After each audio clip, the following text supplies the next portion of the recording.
नमो मुक्षपदाय कृष्ण पृष्ठा भूतले श्रीमते भक्तिवेदांत स्वामी नाम्ने नमस्ते सरस्वती देवी गौरवाणी प्रचारणे निर्विशेष शून्यवादी प्रसाद स्थाने जय श्री कृष्ण चैतन्य प्रभु नित्यानंद श्री अद्वैत गदाधर शिवासादि गौर भक्तवृंद।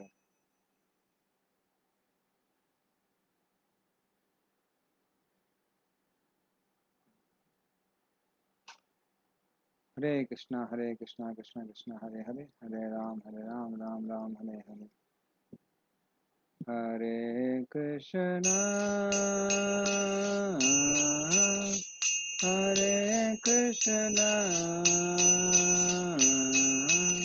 कृष्णा कृष्णा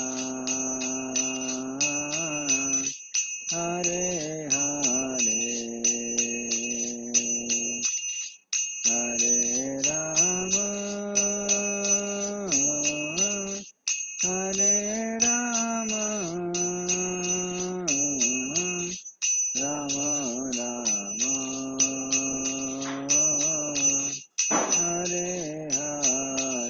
राम राम हरे हरे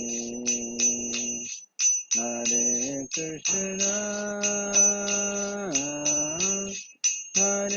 कृष्णा कृष्णा हरे हरे हरे राम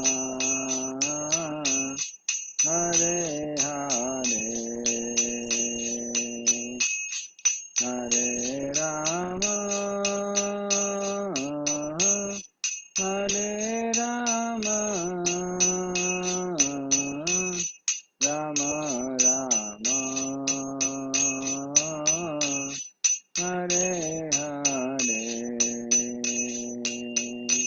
हरे कृष्णा कृष्णा कृष्णा हरे हरे हरे राम राम राम हरे हरे हरे कृष्णा कृष्णा कृष्णा हरे हरे हरे राम राम राम हरे हरे हरे कृष्णा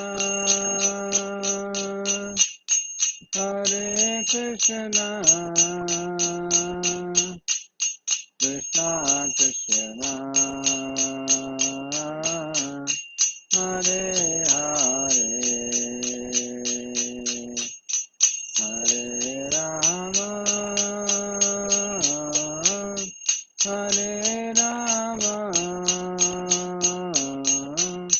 राम राम हरे हरे हरे कृष्णा कृष्णा कृष्णा हरे हरे हरे राम राम राम हरे हरे हरे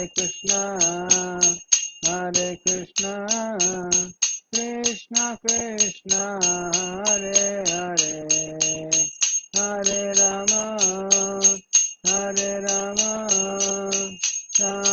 राम हरे हरे हरे कृष्णा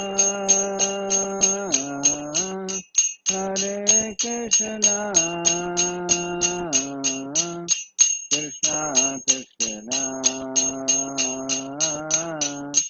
हरे हरे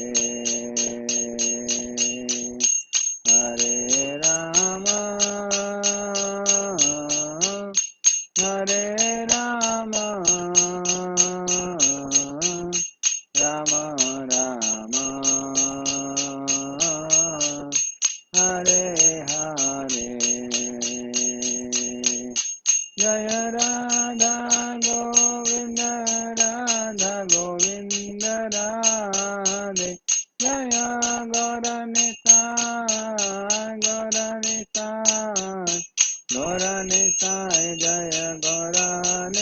जय जगन्नाथ जगन्नाथ बलदेवा जय सुभद्रा जय जय प्रभुपाद प्रभुपाद जय शिल प्रभुपाद नित्य गौर हरि बोल हरि बोल हरि बोल नित्य गौर हरि बोल। हरि नाम संकीर्तन की जय, शिल प्रभुपाद की जय। तभी हम लोग प्रार्थना करेंगे। ओम अज्ञानतिमिरन्दस्य ज्ञानाञ्जनशलाकया चक्षुरुन्मिलितं येन तस्मै श्रीगुरुवे नमः। श्रीचैतन्यमनोभीष्टं स्थापितं येन भूतले स्वयं रूपकदा मह्यं ददाति स पदान्तिकं वन्देऽहं श्रीगुरुः श्रीयुतापदकमलं श्रीगुरून् वैष्णवांश्च श्रीरूपं साग्रजातां सगना रघुनाथामितं तं सजीवं साद्वैतं सावधूतं परिजनासहितं कृष्णचैतन्यदेवं श्रीराधा कृष्णपादान् सगना ललिता श्रीविशाखामृतांश्च नमो विष्णुपादाय कृष्णप्रेष्ठाय भूतले श्रीमते भक्तिवेदान्त स्वामिनिति नाम्ने नमस्ते सरस्वते देवे गौरवाणी प्रचारिणे निर्विशेषा शून्यवादी पाश्चात्यदेशतारिणे नमो महा वाञ्छाकल्पतरुभ्यश्च कृपासिन्धुभ्यश्च पतितानां पावनेभ्यो वैष्णवेभ्यो नमो नमः। नमो महावदन्याय कृष्णप्रेमप्रदायते कृष्णाय कृष्णचैतन्य नाम्ने गौरतसे नमः। हे कृष्णा करुणा सिंधु दीनबंधु जगतपते गोपसा गोपकांत राधाकांत नमस्ते सत्यकांचन गौरांगी श्रीराधे वृंदावनेश्वरी विश्वानुसुते देवी प्रणमामि हरिप्रिये नीलचंद्रमासाय नित्य परमात्मने बलभद्र सुभद्राभ्यां जगन्नाथाय ते नमः। जय श्री कृष्ण चैतन्य प्रभु नित्यानंद श्री अद्वैत गदाधर शिवासादि गौर भक्तवृंद हरे कृष्णा कृष्णा कृष्णा हरे हरे हरे राम राम राम हरे हरे। ओम नमो भगवते वासुदेवाय ओम नमो भगवते वासुदेवाय ओम नमो भगवते वासुदेवाय।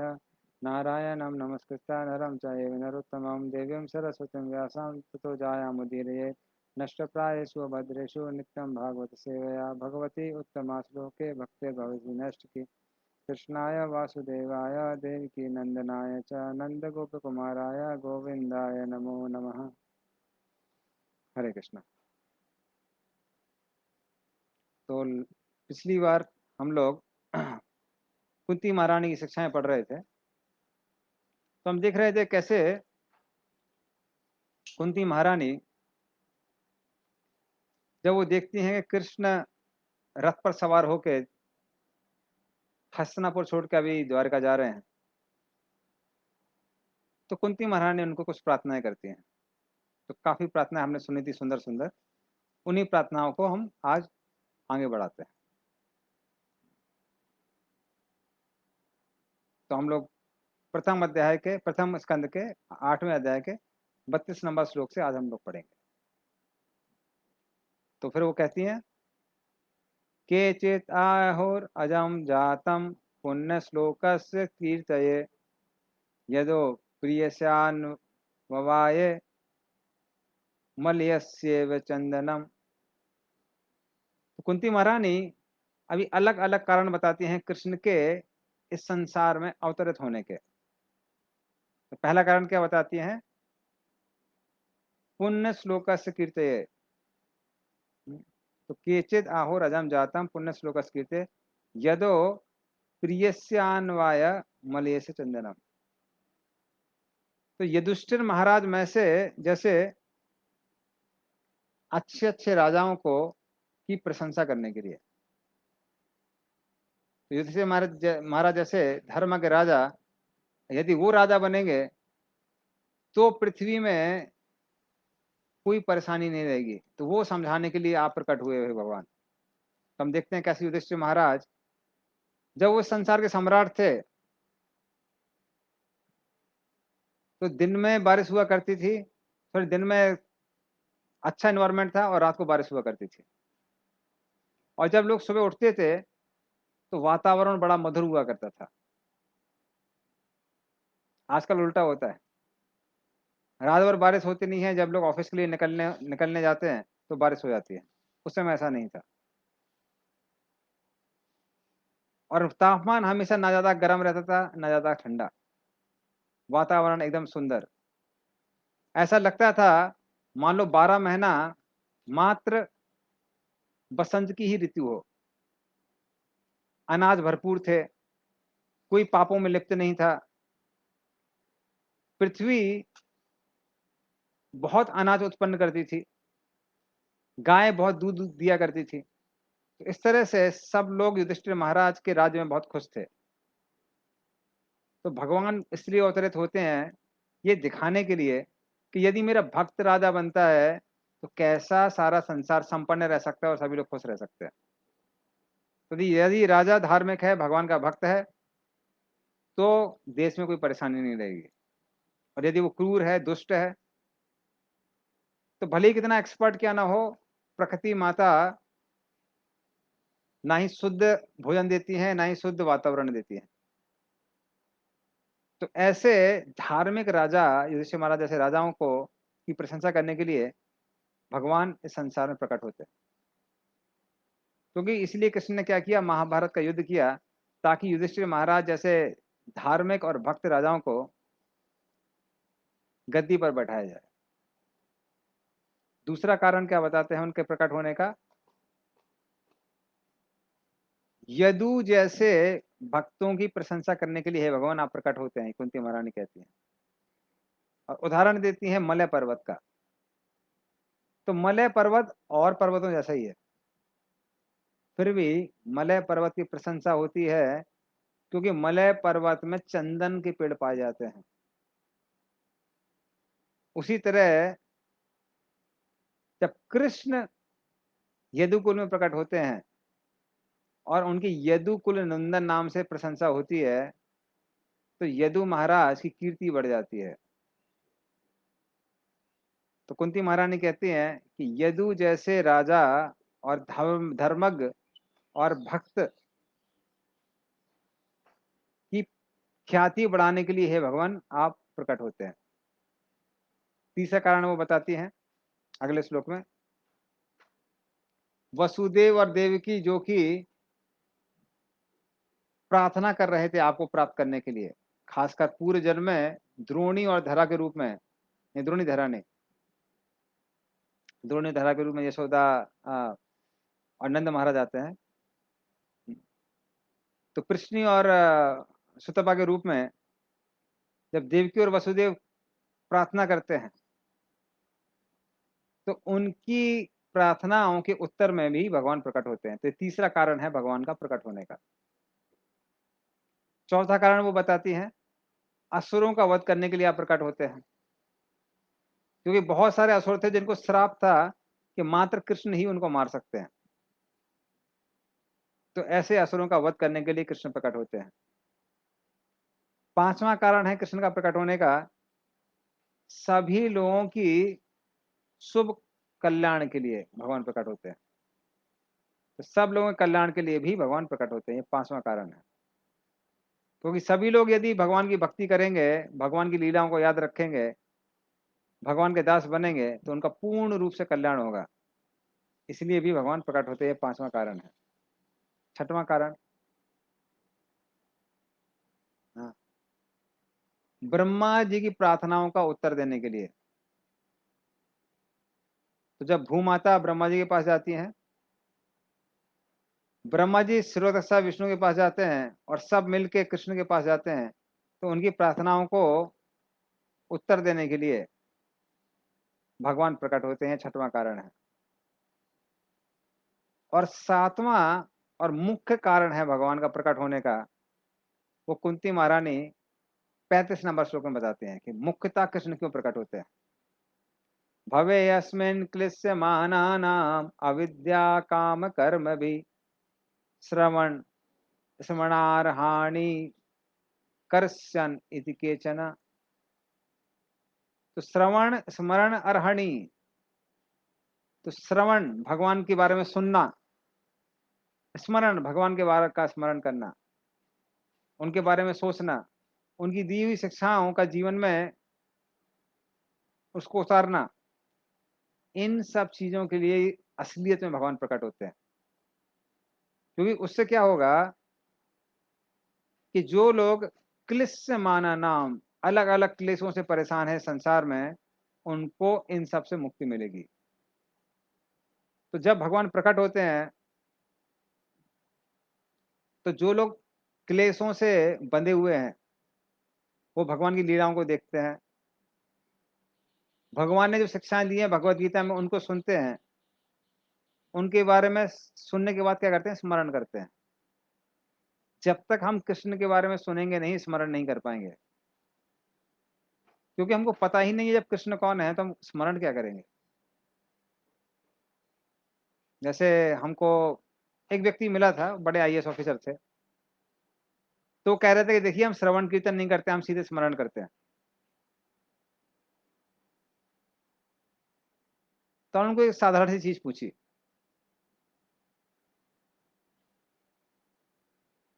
कि जब आपने अपने पत्नी को याद किया तो वो पहली चीज थी, या पहले उनको उनके बारे में सुना और देखा उसके बाद स्मरण किया। तो थोड़ी देर सोचने लगे कि हाँ, पहली बार तो हम लोग जब मिले थे फिर बातचीत की, उसके बाद हमने अपनी पत्नी की याद आई, मतलब ये मैं शादी की पहले की बात कर रहा हूँ। तो उसी तरह से जब तक भगवान के बारे में हम सुनेंगे नहीं, कृष्ण को हम देखेंगे नहीं, तो हम कृष्ण को याद कैसे कर सकते हैं।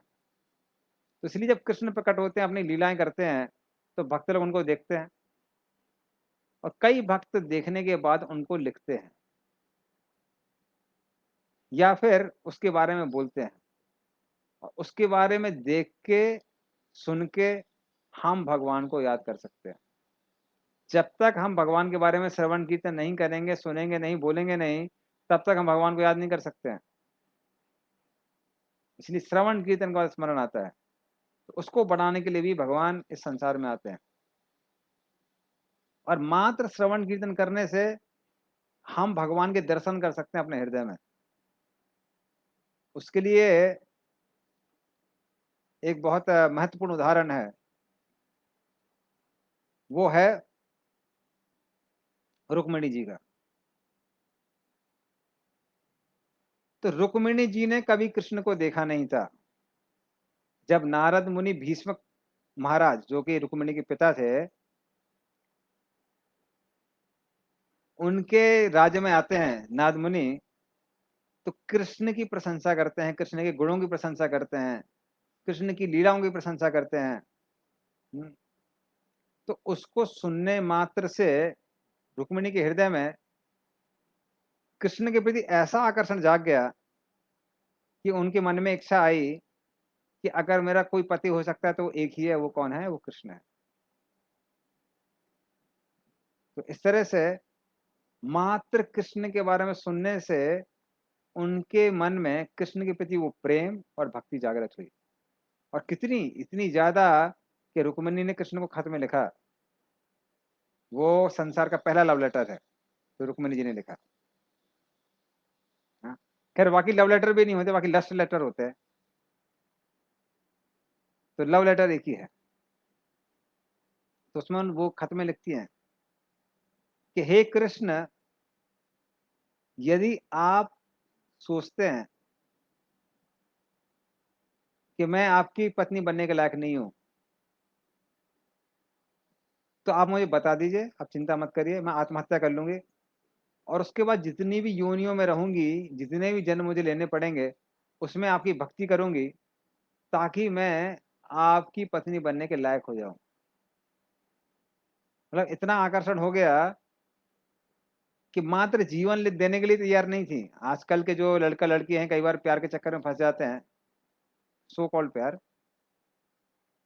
तो उसमें कभी कभी आत्महत्या कर लेते हैं। पर यहाँ पे वो सिर्फ आत्महत्या की बात नहीं कर रहे हैं, वो जीवन पर्यंत जीवन तब तक प्रतीक्षा करने के लिए तैयार हैं जब तक वो कृष्ण को पति रूप में प्राप्त न कर ले। तो इतना आकर्षण आया कहाँ से, मात्र श्रवण करके। तो मात्र नारद मुनि से कृष्ण के बारे में सुनने से रुक्मिणी जी का कृष्ण के प्रति इतना ज्यादा आकर्षण हो गया। तो श्रवण में इतनी ज्यादा शक्ति है। जिस चीज के बारे में हम सुनते हैं, जिसको हम बोलते हैं, उसके बारे में ही हम स्मरण करते हैं, उसी के बारे में सोचते हैं। हाँ।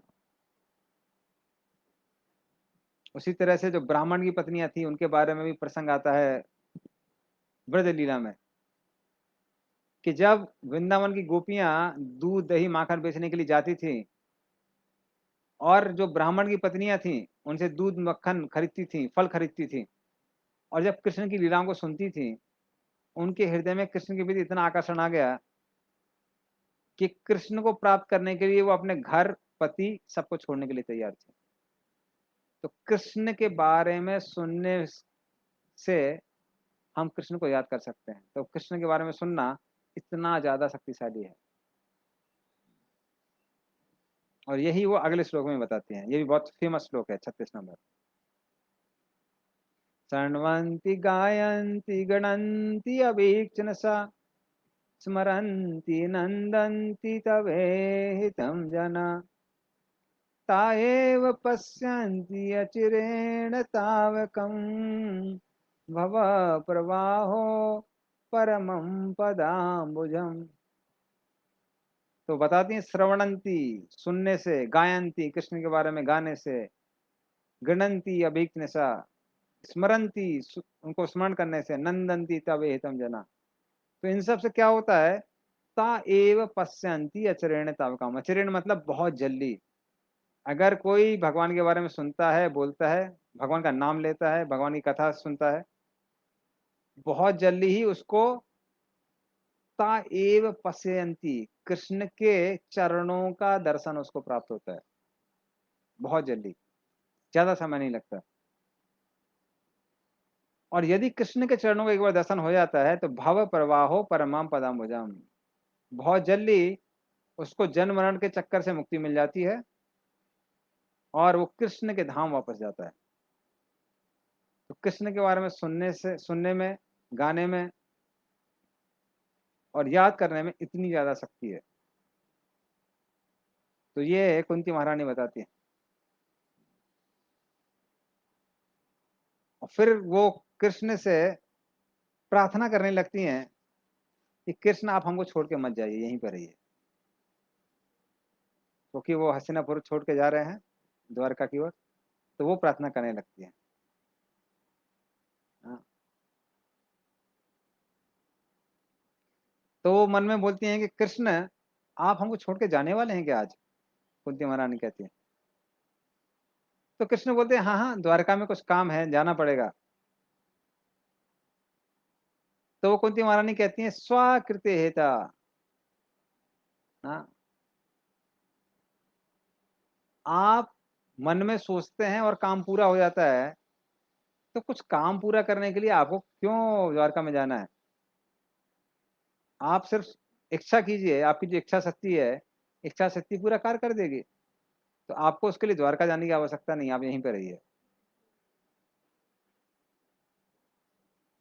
और फिर वो कहती हैं और वैसे भी अगर आप हमको छोड़ के चले जाएंगे तो क्या होगा। अभी महाभारत का युद्ध तो समाप्त हो गया है, लेकिन महाभारत का युद्ध होने की वजह से कितने सारे राजा और राजा के बच्चे, मतलब जो राजा के बच्चे थे राजा के मरने के बाद अभी राजा बन गए हैं, वो सबके सब हमारे शत्रु बन गए हैं। तो अश्वत्थामा से आपने हमारी रक्षा कर ली, लेकिन इतने सारे राजा जो हमारे शत्रु बन के बैठे हुए हैं, उनसे रक्षा कौन करेगा। तो यदि आप रक्षा नहीं करेंगे तो हमारी रक्षा करने वाला कोई नहीं है। इसलिए आप क्या करिए, हमारी रक्षा करने के लिए यहीं पर रुक जाइए। तो वो ऐसे उनसे प्रार्थना करती है। तो कृष्ण बोलते हैं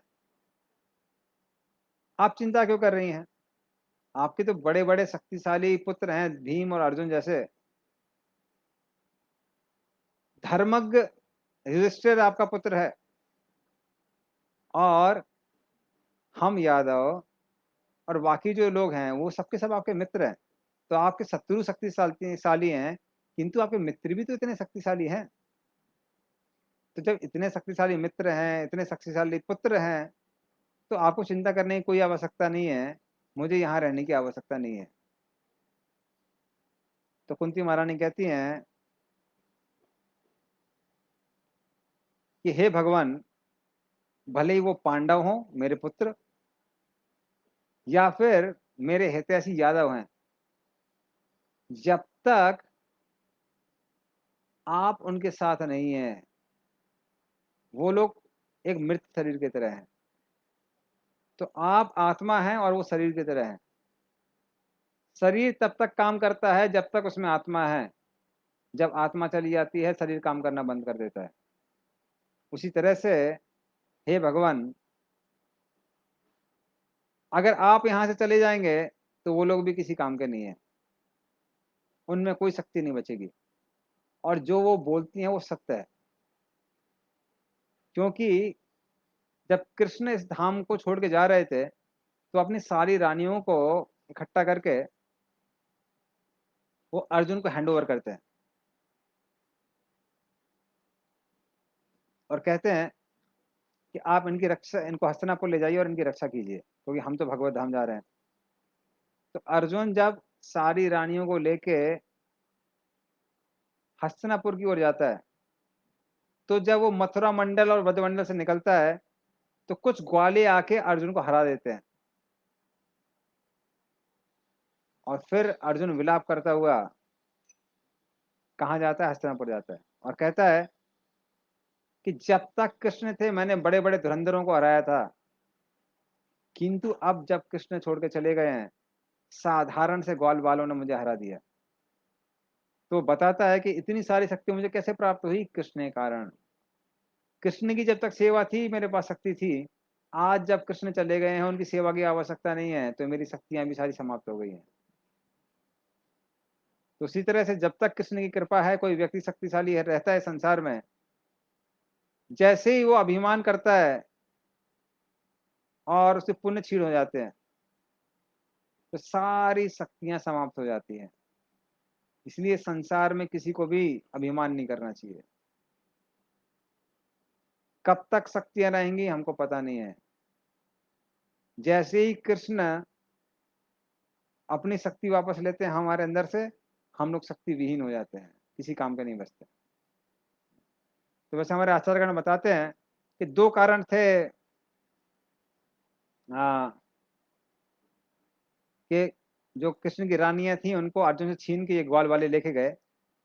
तो पहला कारण तो हमको पता है, ये दिखाने के लिए कि अर्जुन तब तक शक्तिशाली है जब तक कृष्ण की सेवा की आवश्यकता है। और दूसरा ये कि कृष्ण ही उन ग्वाल वालों के रूप में आए थे, उन रानियों को ब्रजमंडल दिखाने के लिए। क्योंकि उन रानी को अंदर इच्छा थी कि वो कम से कम एक बार तो ब्रजवासियों को देखे, कम से कम एक बार तो ब्रज की महानता के बारे में समझे। तो उनकी इच्छा पूरी करने के लिए कृष्ण उनको कहाँ लेके आते हैं? वृंदावन में लेके आते हैं। और फिर वो उद्धव कुंड में जाती हैं, उद्धव जी वहां पर प्रकट होते हैं, उनको श्रीमद् भागवतम सुनाते हैं, और फिर वो रानियां उद्धव कुंड में समा जाती हैं।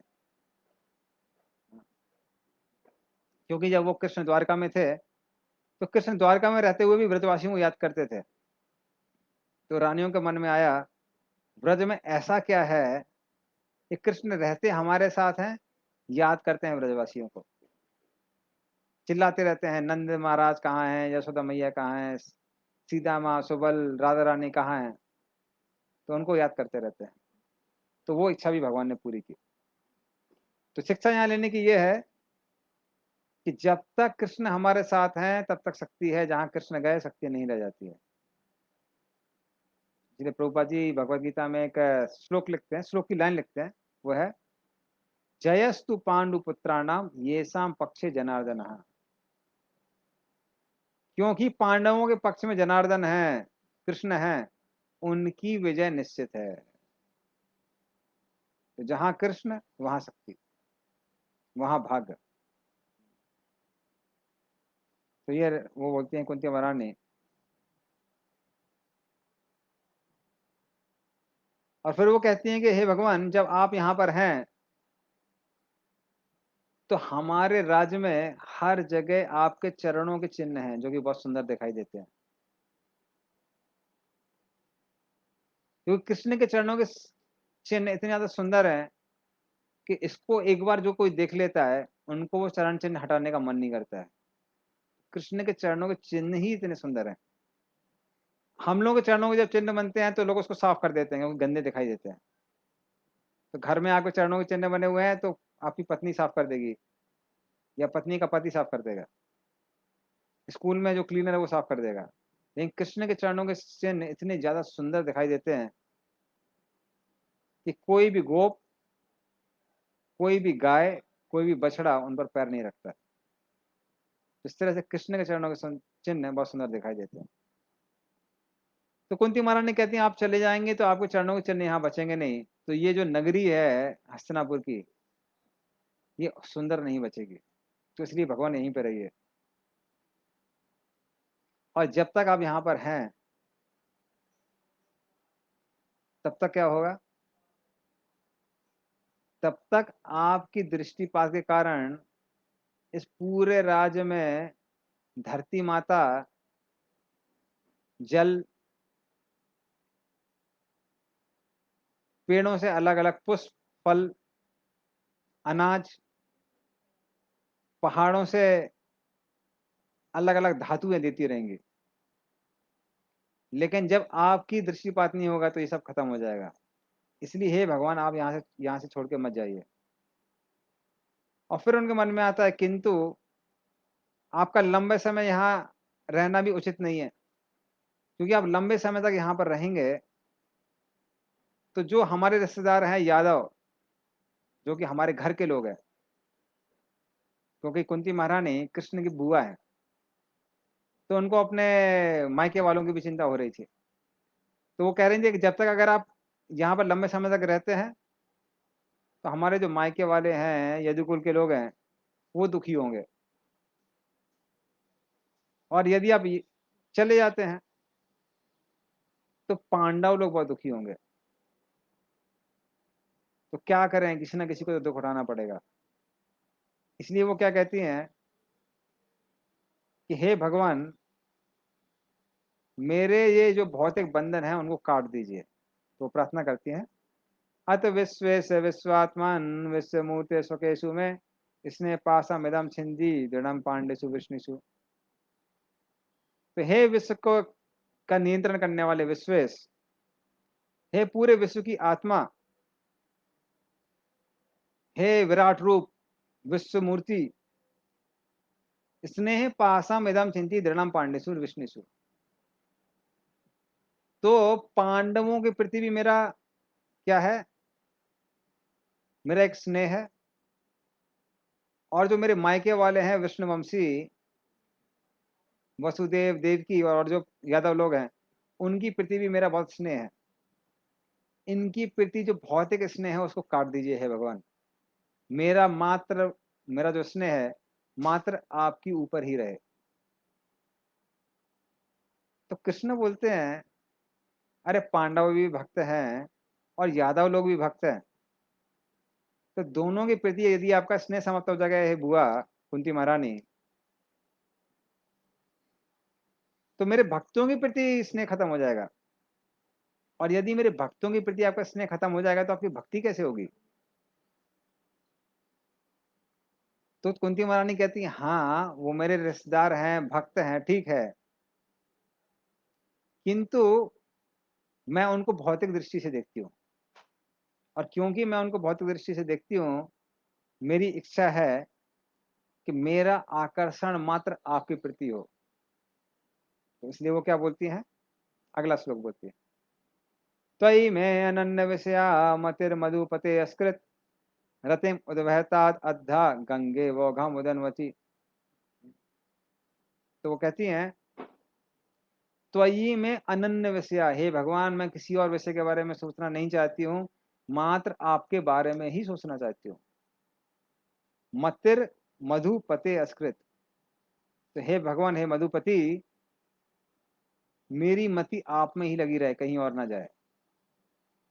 रतिम उद्वैताद अद्दा गंगे वोदम उदनवती, जिस तरह से गंगा जब सागर की ओर आकर्षित होती है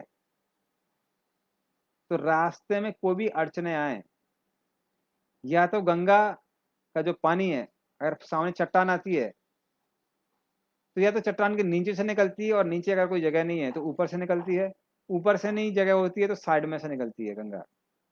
लेकिन गंगा कभी रुकती नहीं है। गंगा सीधे हिमालय से निकल के समुद्र की ओर जाती है। गंगा को कोई भी नहीं रोक पाता है। उसी तरह से हे कृष्ण, मेरी मति मात्र आप में लगी रहे, कहीं और रुके ना।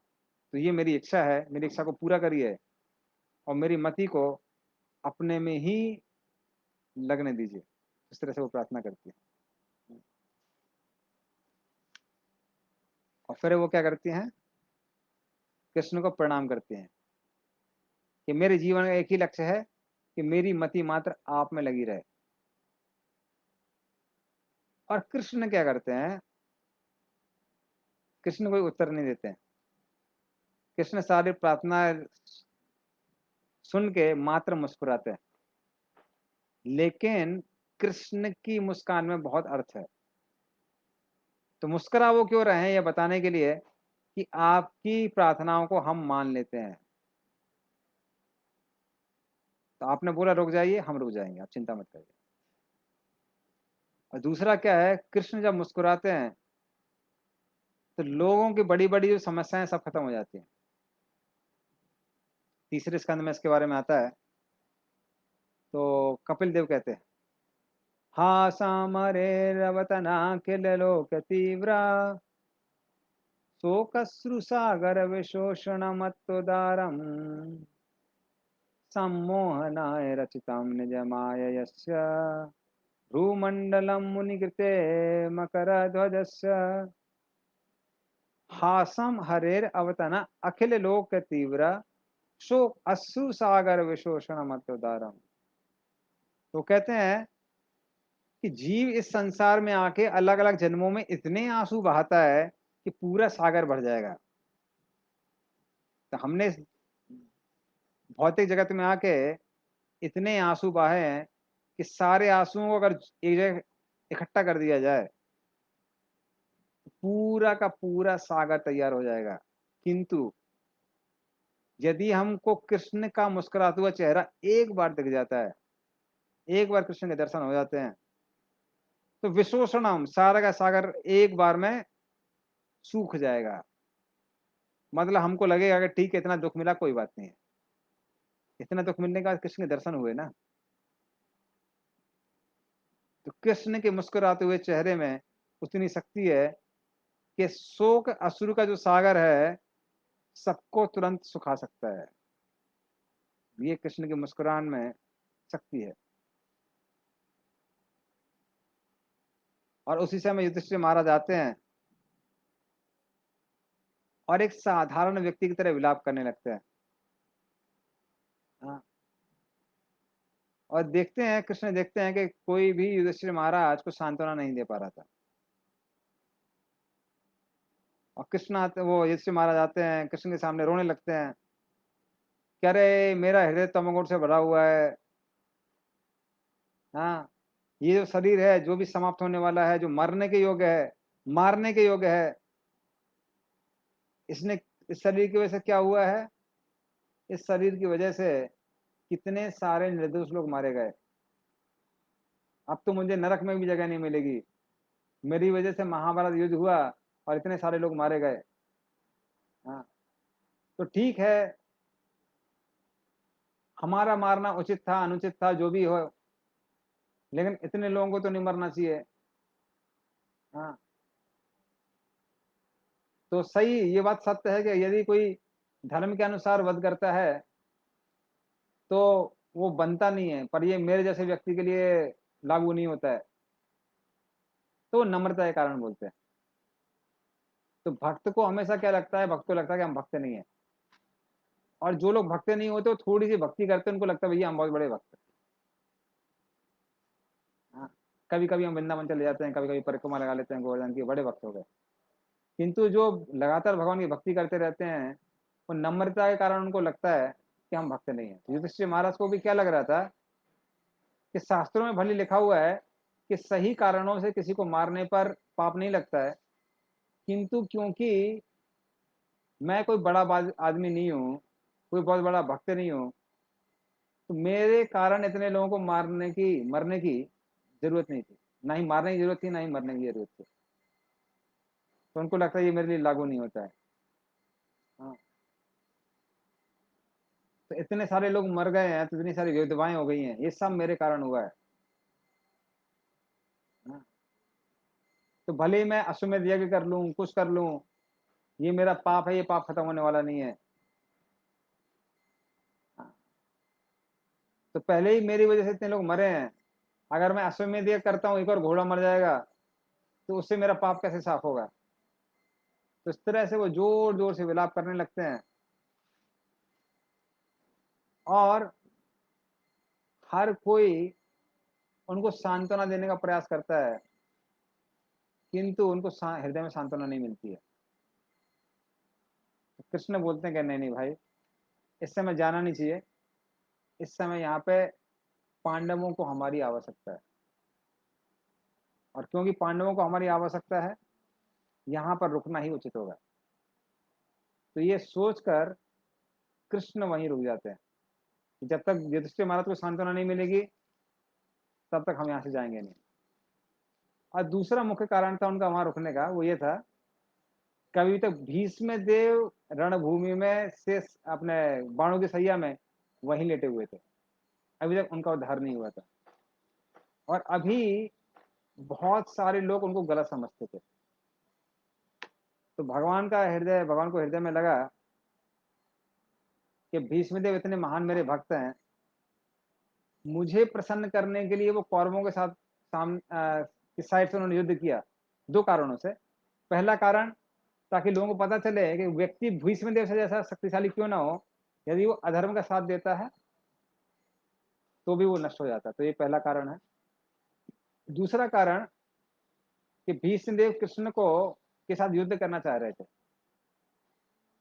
वैसे कृष्ण ने वानप्रस्थ ले लिया था, लेकिन एक बार पहिया लेके भीष्मदेव पर हमला करते हैं। उस समय भीष्मदेव को उनसे लड़ाई करने का आस्वादन मिलता है, इसको वीर रस कहते हैं, युद्ध करने का रस।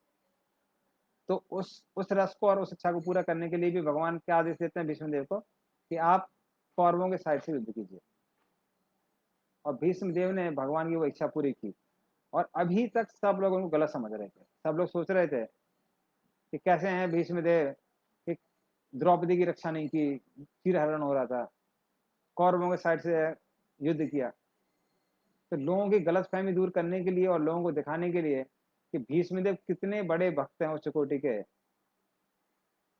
कृष्ण जो कि युधिष्ठिर महाराज के हृदय में विद्यमान थे, युधिष्ठिर महाराज को किसी की भी बातों से सांत्वना प्राप्त नहीं होने देते हैं। तो हम नेक्स्ट टाइम देखेंगे अगली क्लास में कि कैसे जब युधिष्ठिर महाराज भीष्मदेव के पास जाते हैं, भीष्मदेव उनको सांत्वना देते हैं, और उससे सिद्ध हो जाता है कि कैसे भीष्मदेव इतने उच्च कोटि के भक्त हैं। तो ये जो एपिसोड है, ये हम लोग अगली बार कवर करेंगे। तभी हम लोग यहाँ पे विराम देते हैं। धनतेरस श्रीमद् भागवतम की, कुंती शिक्षा की, शील प्रभुपाद की जय। जय गौर प्रेमानंदे हरे।